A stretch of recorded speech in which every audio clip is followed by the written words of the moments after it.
And Hoy returning this. Tex Hoy has got Swift inside him. Swift, Griffin has he got the pace? Has he got the pace for his hat-trick? He has! Josh Griffin!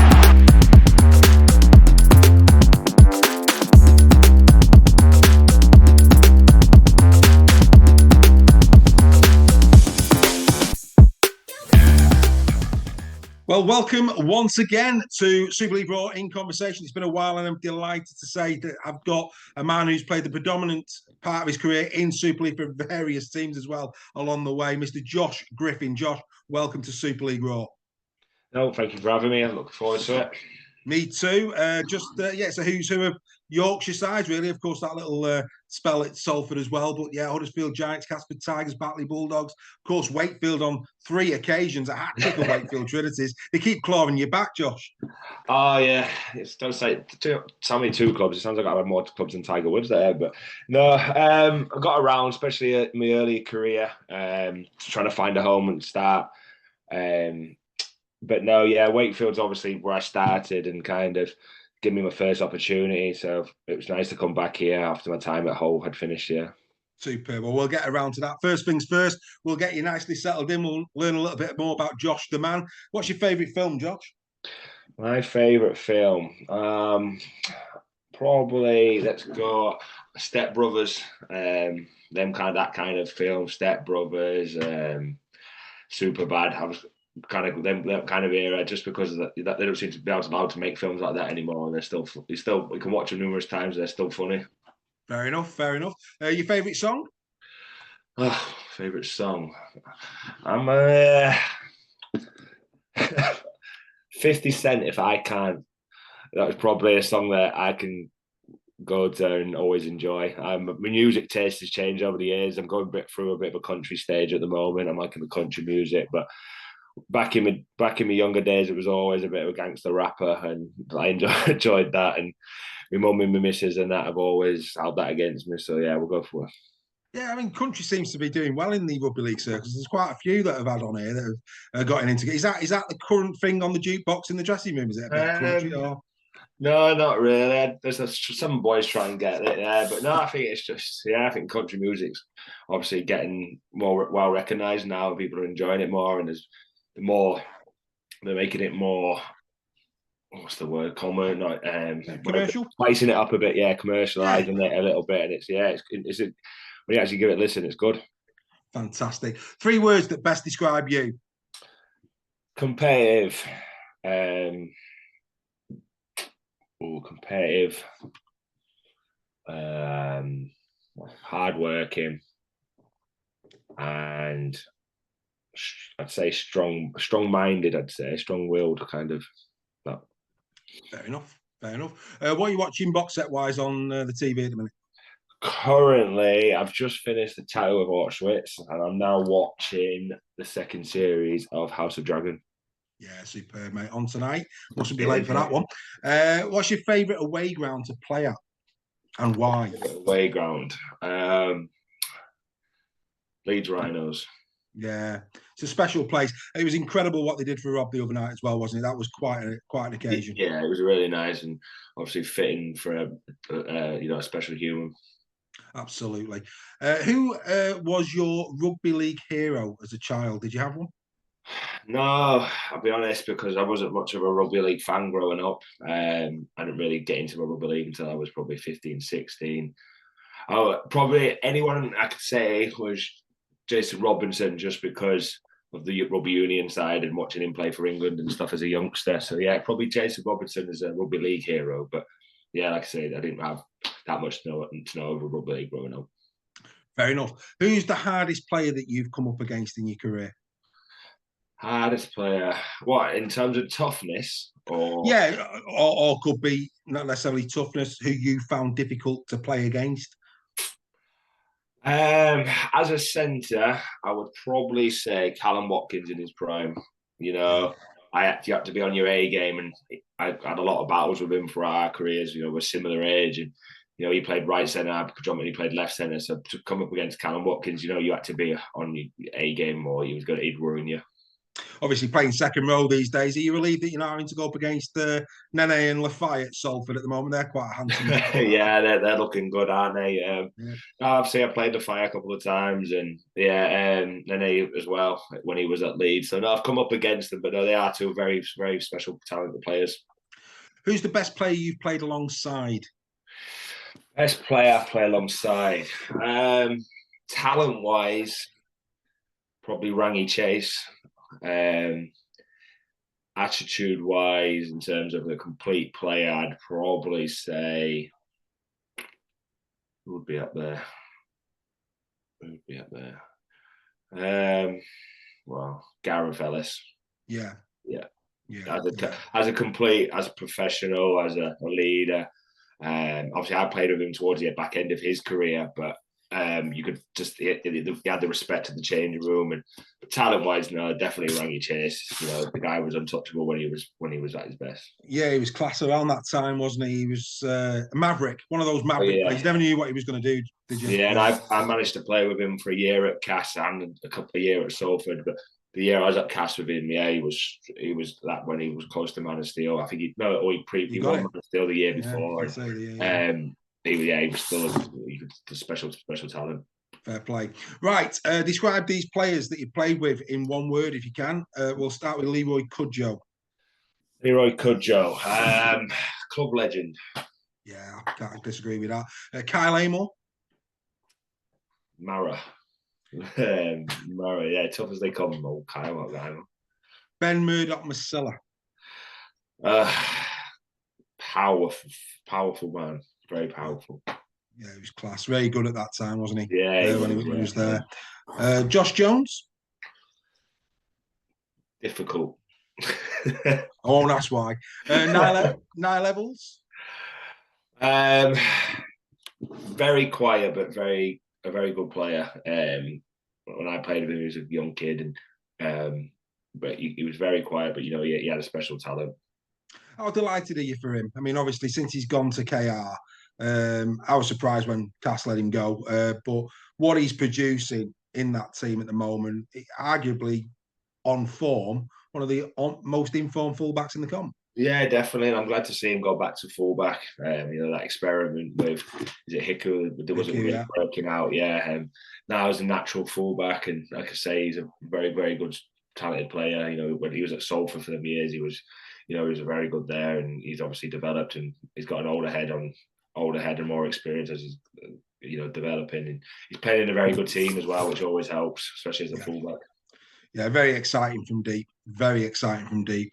A lot of strike indeed. Jake Connor. What in one word? Yeah, that could be difficult.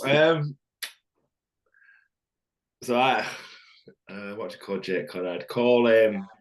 He'd probably fall under difficult as well, but for better reasons. Jake is a very good friend of mine, still is. I travelled with him for a long time. Obviously, played at FC for a long time with him. Probably another good word to be from probably Marmite. Either people love him or people hate him. I loved him. He was a good, like I say, good friend of mine. But I can see why some people don't like him as well. If that makes sense. On his day, unplayable. Seems to be a little bit up and down at the minute. Obviously, mindful of the fact you're good friends with him. How is he? And how do you see the rest of the season playing out for him? I speak to him quite often, to be fair. I spoke to him a couple of days ago about it. He's all right. Obviously, he's disappointed that he's not playing. He's a bit of a rugby league geek, is Jake. Loves the game, and so he's very disappointed that he's not playing. It's not great to see him. Like when I watched the Catalan game last week, you see him on the bench as an 18th man. It's not somewhere you'd normally put someone like Jake. But I feel, he's in a team that he knows he's not been at his best, or he's not been allowed to play at his best. So he's still struggling to find. I don't know. He's got to. I'm honest with him. I know that he's got to improve some of his areas. I tell him that the effort areas and that he's got to improve. It's not being a fullback's not just the attacking side of things these days. You look at your best probably fullback in the comp this year. It's what was the one at Warrington? Duffy been best fullback this year, but how many meters he's making per game, defensive tackles, it's pushing everything. Fullback's a tough position to play. It's not just about throwing the wonder pass anymore. And so Jake knows he's got some work to do, and he might need a bit of a fresh start. I'm not sure. Get out on loan for a couple of weeks to get that confidence back, but we'll see. I'm not sure if he'll be back in the team these next couple of weeks. That's obviously Huddersfield and that, but no, he'll turn it on next time on a play. I'm sure he's that kind of player. Yeah, that's good to hear. At the end of the day, it's always best to be honest with your mates, because I've always said your peers at times, they're the ones that you take the most notice of, isn't it? The ones that are on your shoulder. So fair play. Danny Houghton? Again, he put him in that same kind of bracket as Leroy Kudra, club legend. Played with him for a long time, and the man's a machine. He never looks tired on that pitch. He's obviously getting older. He's got twilight years now, and it's probably his last year of his career. But he's one that's never going to let you down. He bleeds black and white. A club legend. Was a privilege to play with him. Yeah, broke my heart at Wembley, but that's another story. Mark Sneed. General. Obviously, everyone knows Mark's talents. Great to play with, unbelievably gifted in terms of very smart, great kicking game, and he seems to be getting better as he's getting older. He loves that. He's playing very well in that Salford team, and I think any team that's got a Mark Sneed in it is probably better than if they didn't have him. If that makes sense. Well, he's leading all the charts at the moment, and that's a hell of a feat. He's been just simply incredible this year, it has to be said. Carlos Tumavare. Yeah, talented. Obviously, he had a few injuries the last couple of years, and had Achilles injuries. So I know how that is. So it's taken him probably a while to come back from that. And tough injuries to come back from. Fair enough. Right, let's ask you this one then. Who has been your biggest influence professionally since you became a professional rugby league player? My biggest influence would probably be my older brother, Daryl. Just from being a young kid, when I first started at 16, 17, picking me up for training, obviously that helps me go, keeping tabs on me and monitoring. He's been my agent, he's been a coach, he's kept me along, especially my early years of my career, biggest influence on my career, definitely. Fantastic. And of course, did you play alongside both your brothers at any point at Salford? Because you were there at the same time, wasn't you? Yeah, at Salford. Yeah, we made our debut together in 2000. Well, we all played together in 2015. Yeah. Superb, just like the Burgess brothers. Not necessarily in Australia, but hey ho, Costa del Salford's not a bad place. You've had quite a few coaches in your career. I mean, to be fair, it's quite an interesting list. I'm probably missing a few out here. John Kerr, obviously. I think Easton Harris was one of your coaches back in your Salford days. Yeah. Obviously, Tony Smith, Lee Radford, Darryl Powell now, Mark Applegarth, Brett Hodgson, of course, at Hull FC. I was right in saying, was Millward your coach at Cass? He was, yeah. Yeah, for Ian Watson at Salford. Yeah. Yes, he had Watson for a period. So quite a lot of coaches there. I mean, as a professional, if you look at your career now, if you could look at parts of your game that you developed over the course of your career, can you look back on those coaches and see how they developed you as part of your transition through your career? Yeah, definitely. Obviously, every coach has an influence on your career in some way or not. Some good, some bad, obviously. But no, probably was two. If out of that list that stood out so far, obviously I'm coached by Powley now, and I'm getting to a point probably in my career I don't need as much coaching, if that makes sense. So it's hard to. I'm not going to include Powley in this list, but probably John Keir and Radders was probably the two that stand out the most for me in that list. John Keir, just for, a very, very early development, give me a chance at Wakey when I was 17. I remember Davey was a 17-year-old. And then when I come back because I did 2 years in rugby union as well, John Keir gave me another chance to come back to rugby league. And then Radders, just because I respected him so much. He was a friend as well as a coach. And, he wasn't probably as gifted in terms of coaching. Well, I wouldn't say that, but the way he came across, his coaching philosophies were a bit different to some other coaches, but he got the best out of you as a player. He wanted you to play for him, and so that's probably the highest respect you can have as a coach for me. So yeah, Radders is probably the one that I probably put to the coach that had the biggest influence on my career. From the outside looking in, I mean, obviously brought back-to-back Challenge Cups to Hull FC. From the outside looking in, he actually played Warrington when Radders departed. I was very disappointed that day with the way that was handled. I thought, you know, as an opposing fan, I didn't think it needed to be handled that way.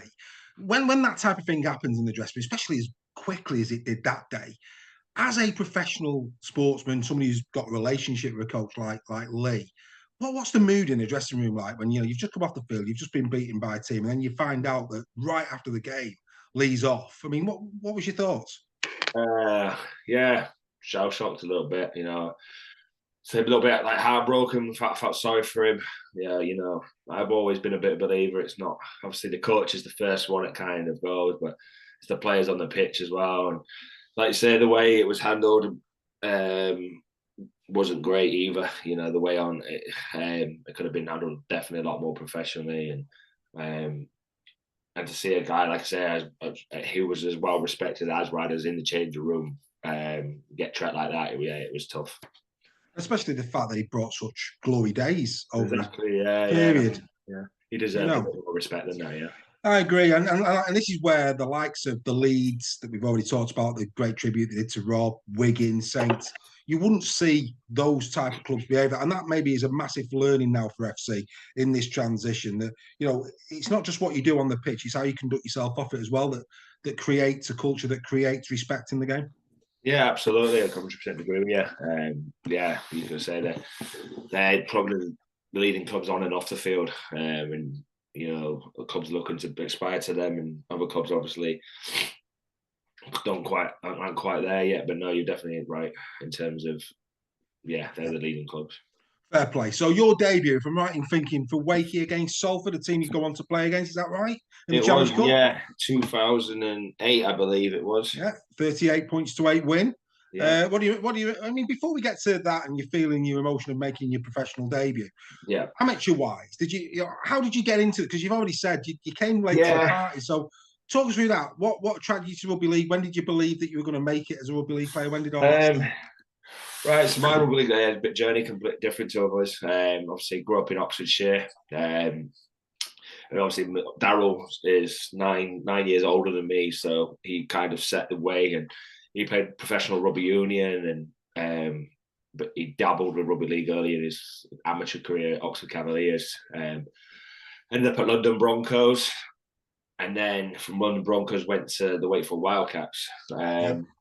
At the time, so that I don't know, early 2000, 2003, 2004, around then. Yeah. So I was 13 years old in school. My mum and dad owned a pub down south, and it was time of the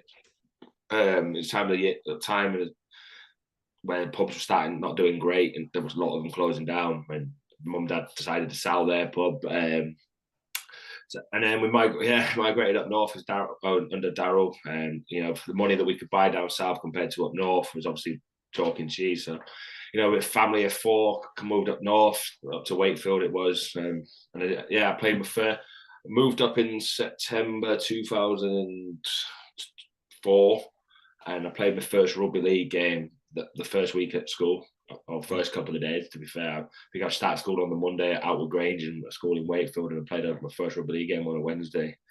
Scored a couple of tries and played loose forward and enjoyed it. Still played rugby union that year, but then I went on to play for Stanley Rangers the following year. Got scouted went to Wakefield scholarship that year, and then kind of went through the academy reserves. And fortunate, I was good enough that John Keir decided to give me a debut. I wasn't actually first team at the time. I was just playing for the reserves, and John Keir gave me an opportunity to play the first team. Fantastic. So obviously, John, big important figure. You've already mentioned him in your career in that respect. And you know, some people play a game because it's professional, it's an income. It's not necessarily where are you with rugby league in that respect? Have you grown to love the game? Is it now a passion of yours, or where do you see yourself in the sport? Yeah, rugby wasn't something. When as a kid, I was growing up. I wanted to grow up to be. I'll be honest. It was something I was obviously good at, but I was good at various different sports. So it's like a lot of young athletes. They play very. I was good at very. I always wanted to go into the forces. Yeah, I remember joining. I signed up for. I did the Royal Marines. I remember I had my uni sorry. I had my very first team contract. I had a uni contract, and I had the Royal Marines to go down to that in front of me. And my mum asked me to just not do the Marines. It was uni, so I chose rugby.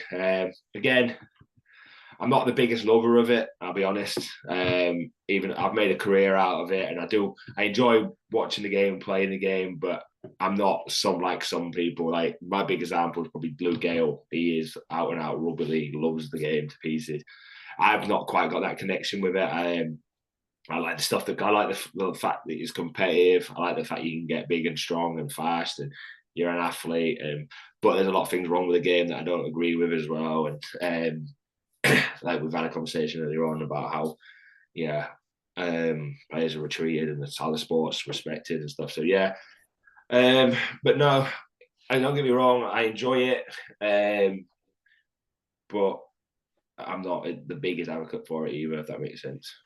And you find that there's people who, right from a young age have been brought up through it, and it's the life. And it's the same in any sport, isn't it? It's the life. It turns into life. And then there's other people who've got a talent for it, respect it, which is, I think, what you're saying. Respect what it's done for you. 100%. But not something that you bleed, if that probably makes sense. No, definitely not. No, it's not something I would bleed for it. No, and yeah, I have a lot of conversations with people. Obviously, it's like I say, my brothers play it, and it's been part of the family, and but it's not something I'll go to the pub and have a conversation, try to have a conversation with people about it and fight to it. But no, yeah. Well, you've hinted it there. You've said that there's certain aspects of our sport that if you were, dare I say it, you today are the head of the Rugby Football League. What would you change? Just a couple of examples in terms of what you would change if you had that level of authority that you believe would take the sport forward. It's a good question. There's a lot. I don't think the players are looked after enough in terms of.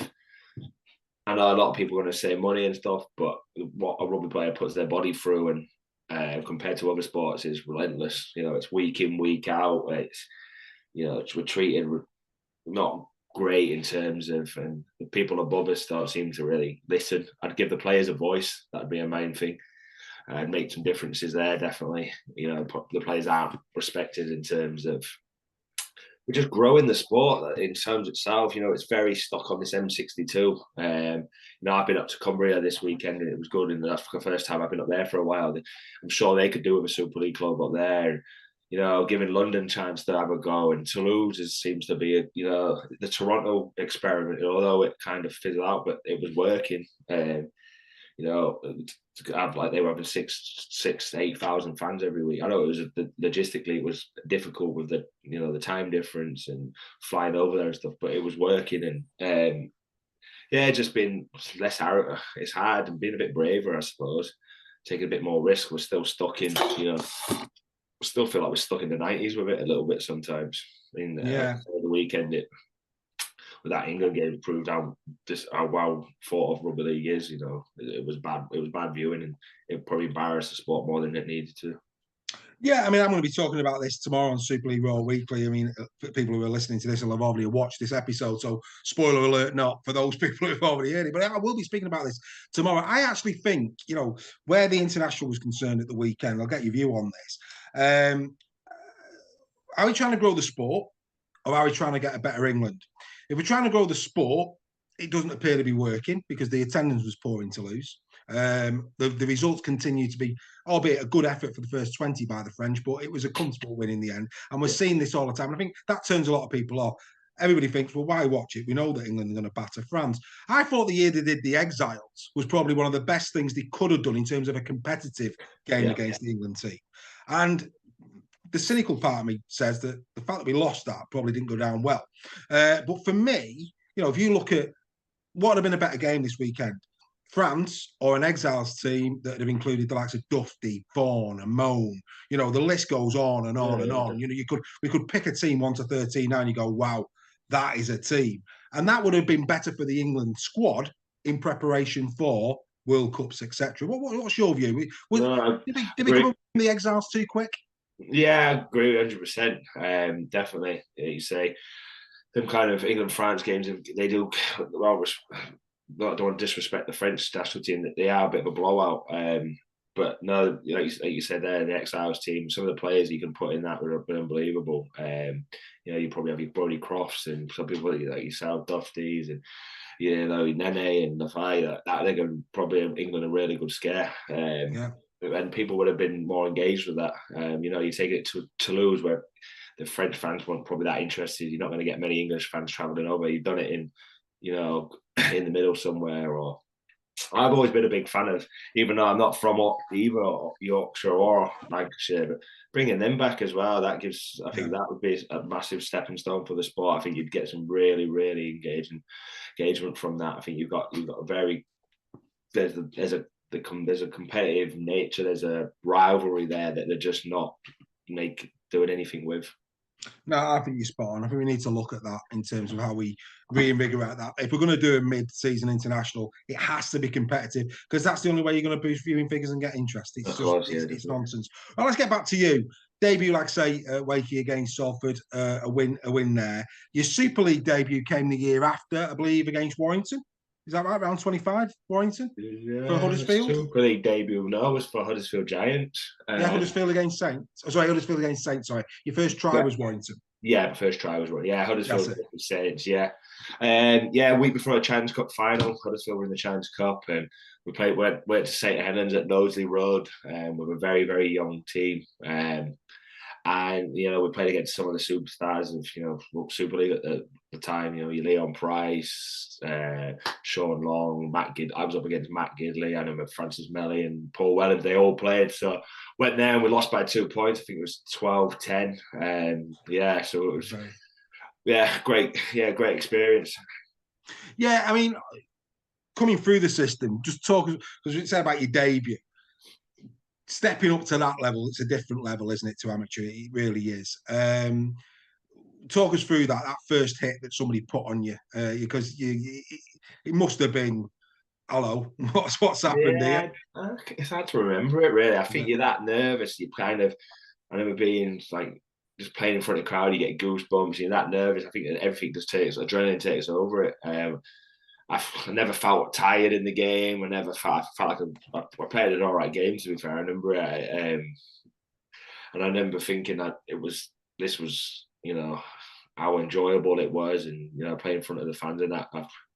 So I think, when you're a young kid and you play with enthusiasm and stuff like that, it's brilliant. You know, you don't feel that. You don't feel anything. You're just out there enjoying yourself. Obviously, there's a level to it and doing it consistency, and it's probably hard work. But no, that first kind of game, no, I didn't think there was a massive step up, just because I think I went up an extra level as well, if that makes sense. Well, I mean, you mentioned Matt Gidley there. He was a player, wasn't he? Yeah. He actually dusted me up in that game, one of those tries from the scrum, and I remember he'd done the old Gidley, and I remember one of the old coaches come on and said, "Don't worry, he's done it to a lot better players than you." I was like, "Yeah, fair enough." That was a backhanded compliment, wasn't it? Yeah. I was only 18 or something. Really, don't worry about it. I was like, "Yeah, it's fair enough." So yeah. So not only have I been done, I've just been put right in my place in terms of my talent. Exactly, outstanding. Yeah. So it lived with me for a while. Yeah, I still remember it now. So yeah, that Marine in you got back up and you carried on. Right, Hull FC. Let's go to Hull FC, obviously, because that in 2017, arguably you go to FC. You weren't there in 16 for the first trophy lift. You were there for the second, wasn't you? Was it Wigan? It was Wigan, wasn't it? We beat Wigan. It was Wigan, wasn't it? You beat Wigan. Great first season for you. You know, I mean, you go to FC, you win the Challenge Cup. I think you got to the semis that year as well. In Super League. Talk us through that. I mean, not necessarily for you, because you've already told us you weren't brought up rugby league, but to go out at Wembley, Challenge Cup final, walk us through that. Yeah, exactly the reason I went to FC. You know, I went to win competitions. I went to win trophies. So to do it in my first year was amazing. At the time, when I signed for FC, they were top of the league the year before. I'd signed for them. They'd won the 2016 one as well. So I was, dead excited to get there. Big club, big fan base, big flashy stadium, and it was a great opportunity for me. But no, amazing. Obviously, went down Wembley. I loved it. You only love them if you win them, don't you? So to get the win against a Wigan team is hard work, and I enjoyed it. Enjoyed the days after. Great experience, and something I probably wish I could have done more in my career, but unfortunately, it's not been the case. Nice to have something though, isn't it, in your trophy cabinet like that?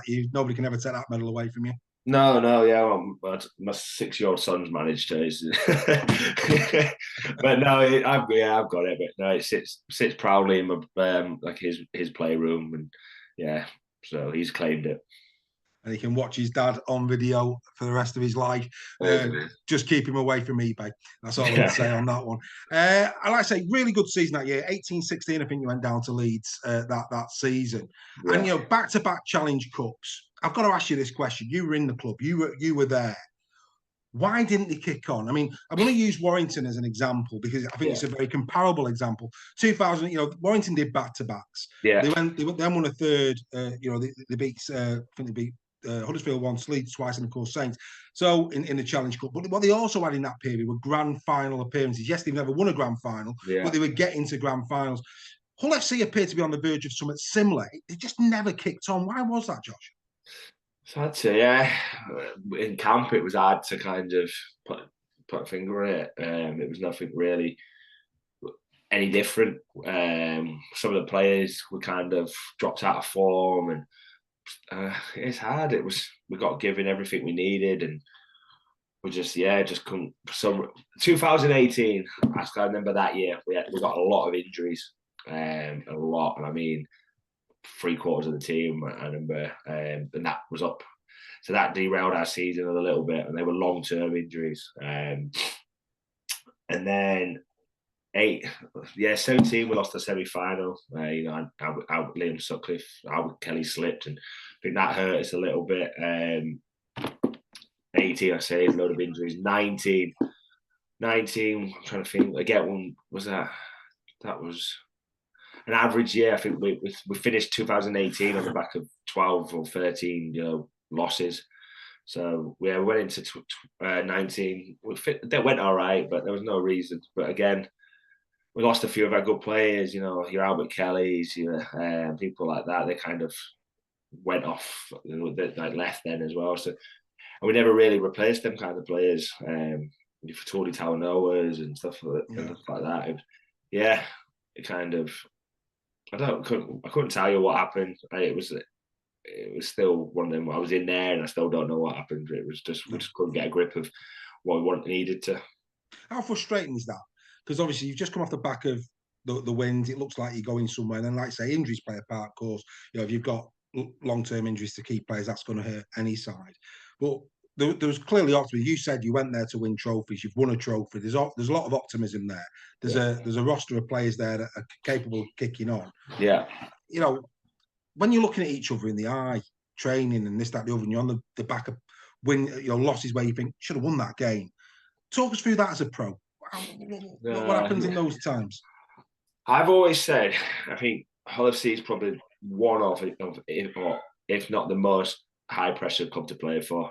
And that's just because it is a bit of a sleeping giant. There's a massive fan base here, and if obviously living and playing in Hull, if you've ever been, it's Hull's a little place on the end of the M62 on its own. So there's not much around it, so you can't get away from it. Like I live in Hull now, and I've played for them for 7-8 years. And you're losing, you hear about it for days. You lose a derby, you can't leave your house for a couple of days. You go to the school runs, you're hearing about it. You go to sit in a pub or a coffee shop, you misses, you hear about it. And everyone's got an opinion. So it's a very high pressure club to play for. Obviously, you've got the red and white lot across the bridge as well. So you're going out for it, you're in town, you cop it from them. So it's different. Well, but yeah, just think it's a pressure club to play for, and I think sometimes when it goes against us, players don't deal with that quite so well. And then it kind of spirals, and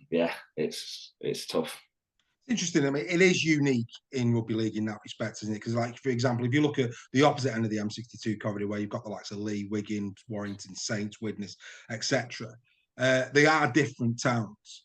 Yeah, Whereas that Hull is two competitive sides in the same city. It is very unique, isn't it? Yeah, but you got to think, like, with over that side, it's massively overshadowed by Manchester. The players can go and they can live with 25 minutes within Manchester. In Hull, our nearest town's Cass, really. Like, that's the next place you're going. So yeah, if you live in Hull and you're in Hull, you're just there all the time. And it's, like I say, it's a big fishbowl. And it is, when you lose in it, it can become hard work, and they're not afraid to let you know either. I'm sure they're not. Let's get to your last year at Hull FC. I mean, again, for you personally, you're on. Also, I would say you're on top of the mountain. You've just come off the back of what was arguably your best result of the season at Magic against Warrington. You score a hat trick.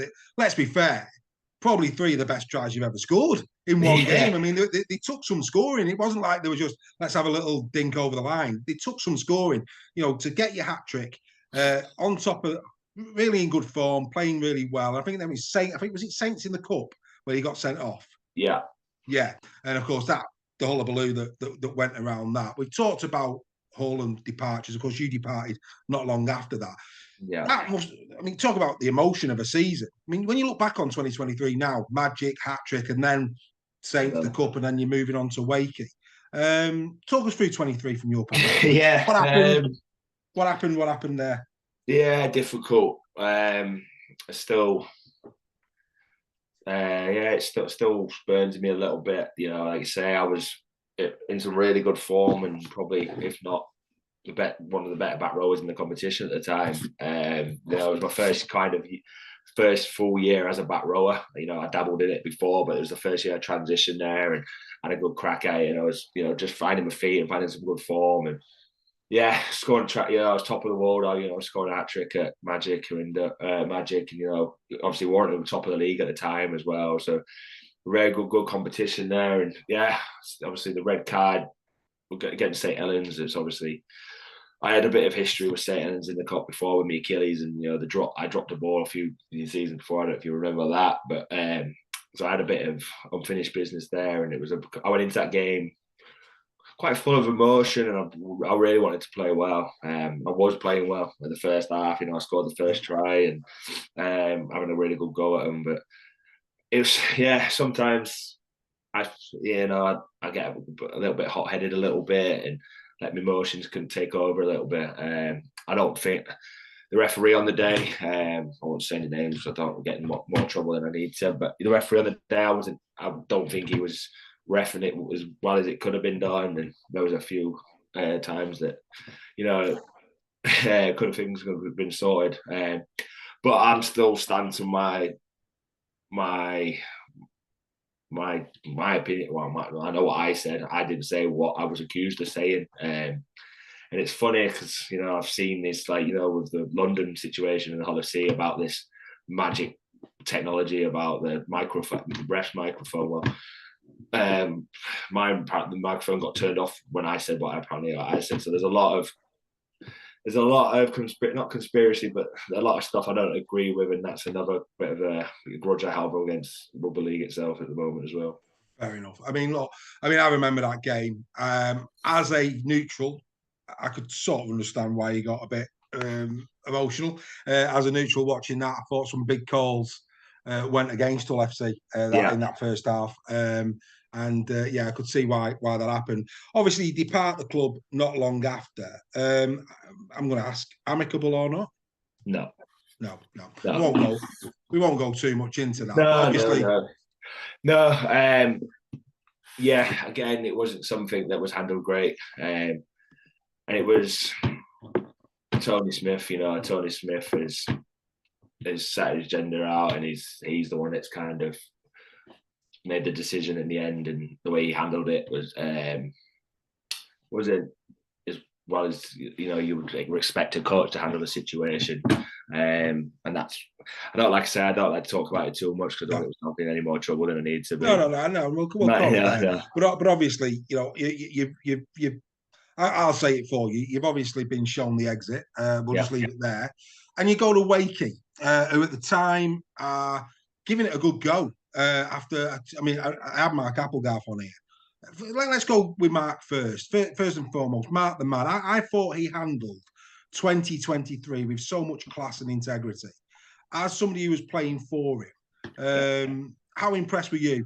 A young coach in that situation with all your experience. How good was he as a coach in 23? So it's funny with one of my mash. I've known him a very long time. I went to school with his wife. I played rugby with him as a young kid. My older brother played rugby with him Darryl played with him at Wakefield. I played with Mash at Batley, so I've known him a very long time. I went in there as he had all my fullmost respect, but he did his best as he could. Resources was very limited. When I went in, it was just Mash on his own. No other coaches. We had our player welfare doing the forwards kind of drills, and he gave it the best he could. And that's all you can ask of a coach, really. Like I say, he was very limited on resources. He was very limited. He was on his own.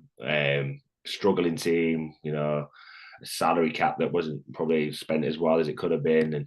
He did his best, and that's, you got to credit the guy for that. Yeah, obviously, I think your debut was the biggie against Cass, and you scored 2. Talk about, again, great debut, 2 tries on debut. That was the game. I think had you won that game, I think you could have survived. I think you could have gone on. I think that one was quite an emotional one. I think when we lost that, almost said that tires kind of got popped there. We were just kind of getting going, and I think if we won that, we could have kicked on and maybe scraped a win or 2 here and there. But no, that one was a tough one to lose, and just probably give them that edge, and like I said, not the confidence of some of the Wakey players a little bit. But we didn't play great that game either, which wasn't ideal. No, Greg Eden, another player who I think he's a quality player, Greg Eden. I have to say, his strike rate is incredible. But just while we're talking about that season, David Fifita, from the outside looking in, what a unit, what a player, what an offload, what a unit he is. But what a character as well. Just tell us a little bit about him, because again, I don't think I've ever spoken to anybody and spoke about him specifically. Mr. Wakefield, very passionate about the club. I thought he breathed a lot of new energy into the club when he came back. What was your thoughts of him? What was he like to play alongside? A different character, definitely. Like I say, I've played with some professional characters, players in my time, and I probably wouldn't put Dave Fifita at the top of that list. But no, he did bring a lot of energy to the club. I say the fans loved him, and but. Yeah, and like I say, he brought some energy that probably the bit of a spark the club needed at the time. And sorry, my missus just dropped. I need my laptop charger. It's all right. 2 seconds. But no, he brought in a lot of energy at the time, which was obviously what Wakefield needed. So like I say, he did it. He got through what he needed to do. His body kind of gave up to him. He came out of retirement, on short notice, and put his hand up for the cause, and so he probably wasn't at his best when I played with him. He'd retired as well and come out. So, but no, again, great servant to the club. There's there's pictures of him around the place, and there's a bar named after him, so you can obviously how respected he is from the Wakefield club and the fans. When I spoke to Mark, and I also spoke to. Sorry, it's all right. Just need to put my laptop on charge. No probs. In terms of, I spoke to Mark, and I also spoke to Craig Lingard as well, and I think they both shared the same sentiment, that had 23 been 24, and the guarantee of Super League be on the horizon at Wakefield, maybe things would have been a bit different for Mark potentially. Yeah, or do you think it was always going to be Darryl Powell when I team think, came in? yeah, I think it was always going to be Daryl Powell. I think, speaking to Matt Ellis and stuff, he wanted an experienced coach in there. That doesn't mean I think Mash didn't deserve a shot. I believe he did. He could have. He's got a long, successful career in front of him. But the rebuild, and I think our owner Matt Ellis wanted an experienced head in there, and it's been absolute chalk and cheese the difference in the club from the end of 2023 and what we're in June now. It's been an absolute massive difference, and probably although we were playing in Championship, it's probably the best club I've played for in terms of how they're looking after us as a team and the resources and the facilities that we're being provided. It's it's massive now, completely different club. Let's finish by only going one way. It's only getting better as well. Yeah. So let's finish there then before we get into your 1 to 13. Wakey now. Yeah. We spoke before we started the interview that you're in negotiations and maybe you'll be back in Super League yourself with them next season. But again, outside looking in, infrastructure, obviously big investment being made into the club in terms of the facilities. The signings, I mean, when the likes of Mr. Johnston's coming back, Mike McMeekin, who's an incredible pro, I think for me, one of the most surprising acquisitions in terms of, I can't believe they let him go, in Cam Scott, has been announced this week. I think Cam Scott is a real quality talent that can only get better. I think that's a brilliant acquisition. Obviously, Russell coming in from Huddersfield. This has got the feeling of Lee Leopard's Mark II. Yeah. That they're coming up not to make the numbers up, they're coming up to make a statement. What's your thoughts from within the camp? Oh, 100%. Yeah. Like I say, it's been nothing but positive. Been great to be part of, and it's great to be part of this journey. It's exciting times for the club, definitely. Matt Ellis is probably the first owner that I've played under that's come in and stuck to his word and promised what he's provided, what he's promised. When I spoke to him back in the last year, and he's done that and more so far. We're just getting a new recovery room that's been state of the art. I've never seen that at a Super League club before. I say players that we're getting, Tom Johnston killed it for England, so a top quality England international that's coming back to the club, and so that's massive for we're a club in Championship to get someone like that. Like I say, it's not going to be an overnight fix, and I think they understand that. But you'd like to think that the club's going to be competing in the next few years, definitely. And let's be fair, there's some real quality talent. I mean, for example, Max Jowett. I mean, they missed Jowett last year. Jowett again. You talk about players who are in form. He was playing some really good rugby in 23, and he had his injury problems as well. Yeah. So there's players already at the club that again are quality enough to come into Super League. But when you start to see names like we've just said, McMeekin, Johnston, I'll say Cam Scott. He might not be on the same pedestal as the first two, but I think he's got a massive future, Cam Scott. Massive future. Where do you think? I say it's Lee Leopard Mark II. I mean, could they challenge for playoffs in 25 if the recruitment continues? They need to get a few more signings. I think they've already got a few in the bag that they're waiting to, But no, definitely, they're not going up there just to make up the numbers that they have been in previous years. I think they've got up there to make a real stamp on Super League, and they've got no pressure on them, have they? Really, they're going up there. They've got a bit of a free hit and see where they go. You'd like to think they'll be there or thereabouts. Yeah, I think that's the plan going forward. Yeah, and it's good for the comp. Nobody would have envisaged last year what Leeds achieved. I mean, at the start of the season, people are saying, "Oh, if they stay up, it's a result." I mean, they were far better than that, as we all saw. Leah going nowhere in terms you would hope they're competitive. They've got a bit of a change happening at the moment, but again, the likes of Armstrong in, Penne Pasta, as I keep calling him, he looks a bit of a unit at the weekend, just gone. So they're bringing in some good reinforcements. Yourselves, with the reinforcements that you've got, no disrespect to London, who are going to drop out. Yeah, Wakefield will be a far more competitive side, and again, you've got to feel for London the hand they've been given this year. But Wakey are a far more competitive side coming into the comp than London were, which again will tighten the competition up. Yeah. I 100%. thought last year, Josh, it was probably one of the best Super League seasons we've ever had in 23. And I'm hoping that with the addition of Wakefield next year and things tightening up again, that we could have a really good 25. Yeah, I think, so yourself, I think the Super League needs a club like Wakefield. I think being relegated has given Wakefield a bit of a blessing in disguise. They've come down complete clean slate. We've got Matt Ellis that's come in, and he's generally passionate about the sport and the club. And like I say, he's putting his money where his mouth is, and he's provided everything and doing the right things to build a sustainable club. It's not about coming in and trying to make it a quick fix. He's putting the resources in to make it sustainable. But we're doing it's. Coming down has been a blessing in terms of we've been able to reconnect with the fans. We've built this winning culture. I think Wakefield just had this. They were turning up was okay, and losing was okay, and it's not about that. They've come down and Darryl Powell and the coaching staff, and which we operate like a full-time Super League club. Like I say, probably better than some of the clubs I've played for in the past in terms of how everything's the day-to-day running of it. So we are. Everything's heading in the right direction massively. And the last word then, if I can, because there's a lot of people who watch my channel who have a lot of you've already given a great tribute to Leroy Cudjoe. You've got another one in your midst as well, Jermaine McGilvary. Just your little take on the great career that Jermaine's had and how it's been to play alongside him again this year.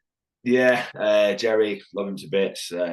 One of the really good guys in Rugby League. I come through with him similar age, a little bit older than me, but I come through with him at Huddersfield together, and obviously the career that he's had, it's been amazing. On his day, back in his prime, probably the best winger in the world. You can still see it now. Obviously, he's older now, and he hurts. It takes a lot longer to recover, but no, like I say, just a good bloke, as well. A lot of people go to Jerry for advice. He's always saying players are talking to him and that, so you can tell how respected he is in the game.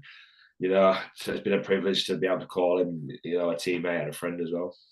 Well, his family watch me. Uncle Freddie McGilvary and Kobe McGilvary, young Kobe. He watches us every week on a Tuesday. But no, a champion player, Jermaine. Right, we're going to do a 1 to 13, Josh. You're going to be captain. We do this at the end of every in conversation, so this is going to be interesting. Who are you having as your fullback? My fullback, a difficult one. So because we've spoke about him already, I'm going to go for Jake Connor just for on his day. Jamie Shaw was nearly in there just because of the way Jamie Shaw kind of could play the game and he was energetic. And if you could mould Jake and Jamie together, you'd have a brilliant player. But Jake Connor, just for the way he can have his impact on the game, probably just edges it for me. Yeah, had hard luck with injuries, didn't he, Jamie? Yeah. Really hard luck. Yeah, honestly, he had his testimonial, didn't he? And you watched his highlight reel. It was brilliant. He's a great young kid, but no, Jake just edges it for me, just for the talent that he has got and the fact that he's played international and stuff like that as well. Speaking of young kids, though, going back to FC, Moy's doing well, isn't he? Who's that? Sorry, young Moy. Yeah, he's doing really well. Like I said, I didn't get to meet him that much. He's only young, so I don't really know much about him. But no, he just seems to be doing really well. Yeah. Well, the future is bright, as they say. Who's your wingers? So LFC again. I'm gonna go for Tuli Talanoa. Just the perfect winger for me. Out yardage, get your team on the front foot, can score tries, good in the air, taught, and again just a good bloke. So I played inside him for a number of years, and like I say, we had a really good friendship as well. Superb. And the other side? Jermaine McGilvary. Again, like I said, I've spoke about how much I respect Jerry, but yeah, lucky enough to play with him early in my career, and to finish his career, definitely potentially mine. Been great to be back playing alongside him. Who's alongside you in centre? Again, I've mentioned him. I'll probably put Leroy Cudjoe there. Back in his centre days, unbelievable. England international, skillful as they come, big athlete, and his longevity as well. He's 36, he's still going, and his commitment to Huddersfield Giants. Leroy Cudjoe got on the other centre for me. Incredible. And this year for me, we do Team of the Week every week as part of our weekly magazine show. loose forward. I think he was in back-to-back team of the weeks. I mean, Yeah, his versatility's been incredible, hasn't it? Yeah, like he played wing, fullback when we were younger, and like I say, he's developed his game. He's a natural rugby player, and he's another one. I keep saying it. He loves rugby league. He's a bit of a geek of the game, and you can tell why he's played for as long as he has. And respect, he's got all respect for that. Superb. Who's in your 6 and 7? Albert Kelly would go 6. Just because that year, 2017, I've never seen someone as dominant in the Super League as Albert was that year. Yeah, he was halfback and he was running through brick walls. He was unbelievable. And how he didn't win Man of Steel that year was beyond me. 7, difficult one. Torn between Michael Dobson and Mark Sneyd.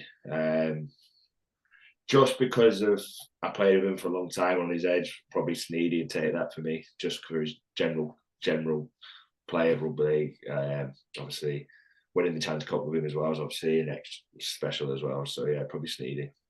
Fair enough. You 2 front rowers? Ooh, 2 front rowers. I actually thinking about this the other day when you mentioned it. I'm going to go for my 2 brothers, Darryl and George. I'm going to be loyal, just because especially our George don't get the recognition that he deserves. He's obviously older now, but back in the day, he was always a player that did all the hard stuff and first team for me, but he was always probably one of the first teams on the team sheet. He did all the stuff the hard, tough stuff, defensively sound, fit as a fiddle, leave him out there for 60, 70 minutes, and his game wouldn't change. Darryl just, again, could be a big influence in my career, and he obviously went back in his day in England international, won grand finals, and just a big man and tough to kind of stop. Well, I think your invitation to the barbecue's still there for you, mate. So you're okay there. I'm loyal to the family, I can say. Who's your number 9? Number 9, Danny Howard. Danny, yeah, Danny Howard. Played with him for a long time. Again, same as that caliber as Leroy, one club man, club legend, bleeds black and white, and yeah, on his day, very smart, leave out there for 80 minutes, and he come off the pitch and did look tired. How he did it, I don't know, but yeah, he was one of them. Brilliant player. Fair play. Your 2 second rows? I'm going to go there. Mark Minicello for one of them. Yeah. Just because I learned a lot from him in terms of what it took to be a professional player. I joined LFC as a 25 to 26-year-old, probably, wasn't as quite as professional as I needed to be, but, I played, he was my back rower for a long time, and the way he went about his game and how he looked after his body and what, he was great to be around as a fellow player, great teammate. Fair play. Pace was great back rows. It's had probably Manu Mao. I didn't get to play. Probably didn't get to see his best years, but you could see what a quality player he was. Scariest man in the world as well, but one of the nicest blokes you could meet as well. Yeah, Manu Mao. Sika Manu could have been in there. I'm trying to think who else. Yeah. Probably got Manu Mao. Yeah, he's had a bit of bad luck as well with injuries since he's been over. Let's say he's kind of gone off the radar a little bit, but but I got to play with him at his first year when he came over, and he was incredible. I think it was last season at Totally Wicked he scored, didn't he? It was that belting try scored at the Totally Wicked last year. He did, it was. They had 2. In fact, he might have scored 2 that night. I'm trying to remember. He had a cracking game, though. I remember it was a belter of a game. Who was your 13? The one and only Gareth Ellis. Yeah, I have to put him in there. Again, as a very well respected man, tough as they come. Probably when he spoke, people listened, and that was that's the biggest compliment you can give Gaz. Yeah, probably very important that he's back in the fold as well, isn't it? Because you talk about Danny Houghton, massive Hull advocate. Gareth Ellis is the same, isn't he? Yeah, definitely. Yeah, and again, he wasn't treated greatly when he left either, so it was nice to see him go back and So it shows character, doesn't it? If he hasn't, it shows his character. Yeah, fair play to him. Well, look, mate, it's been an absolute privilege. Don't go anywhere. We'll have a quick chat before you go. But I say this to all my guests. Okay, you've never played for a team I support. I'll say that straight away. And to be fair, I've probably shouted against you more than for you in your career. But from the rugby league family's point of view, that's what Super League Raw is all about. We completely respect what you've done for this game. You know, it takes two teams to play. We can't watch our team unless you're on the other side. You've given us all a lot of enjoyment over your career. I hope it ends the way you want it to, on the field and not off it, in terms of injuries, etc. But on behalf of everybody who watches Super League Raw, Josh, thank you for everything that you've done for our game. Thank you for all the years of entertainment, and whatever you decide to do post your career, nothing but the best of luck, mate. We wish you all the best. Thank you very much. Yeah, not a problem at all. We will be back for another In Conversation very soon. But on behalf of Josh and I, bye for now.